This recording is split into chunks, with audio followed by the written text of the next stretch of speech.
Les vraies voix Sud Radio, 17h-20h, Philippe David, Cécile de Ménibus. On vous souhaite la bienvenue dans Les Vraies Voix jusqu'à 20h avec aujourd'hui Philippe Bilger est avec nous comme à chaque fois, notre grand Manitou, on aime bien l'appeler comme ça. Olivier D'Artigol et Pierre-Yves Martin. C'est la première fois de la saison, Pierre-Yves. Oui, tout à fait. Voilà, faudra revenir, on va vous booker tout de suite. Oh, trop mignon. Allez, tout de suite, ça fait du clic sur les réseaux sociaux. Les Vraies Voix Sud Radio, ça fait du clic sur les réseaux sociaux.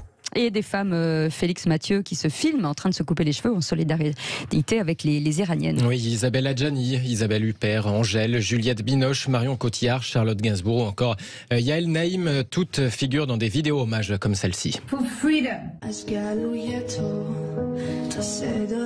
Hommage aux femmes iraniennes qui manifestent leur colère. Hommage en particulier à Masha Amini, 22 ans, morte de ses blessures en Iran après son arrestation par la police des mœurs, accusée de mal porter son voile.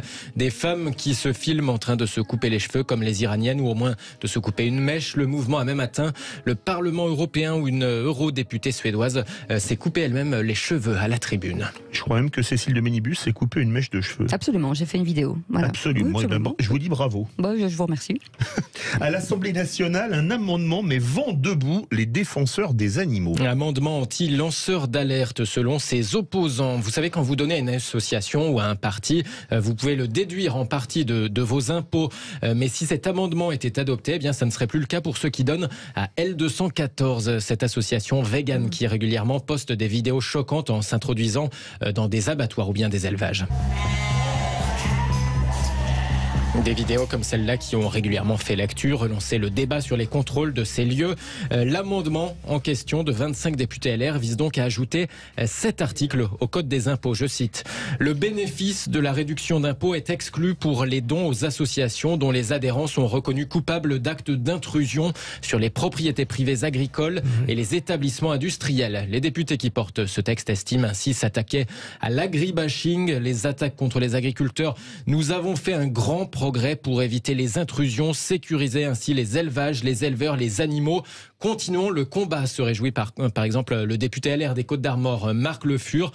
Déjà adopté en commission, cet amendement LR a été voté par beaucoup d'autres groupes. Attention, c'est gravissime, écrit l'écologiste et végétarien notoire Émeric Caron. LR, FN, Modem, LREM veulent museler les associations. C'est la démocratie qui est attaquée, dit-il. Dans le même ordre d'idées, cette obsession contre la transparence de certains abattoirs ou d'élevages n'aide ni les éleveurs ni les consommateurs. Elle ne satisfait que l'agroalimentaire intensif en muselant les lanceurs d'alerte. Ça, c'est le sénateur écologiste Thomas Dossus qui le dit. Réaction exactement inverse, en revanche, de Marine Le Pen qui salue cet amendement LR.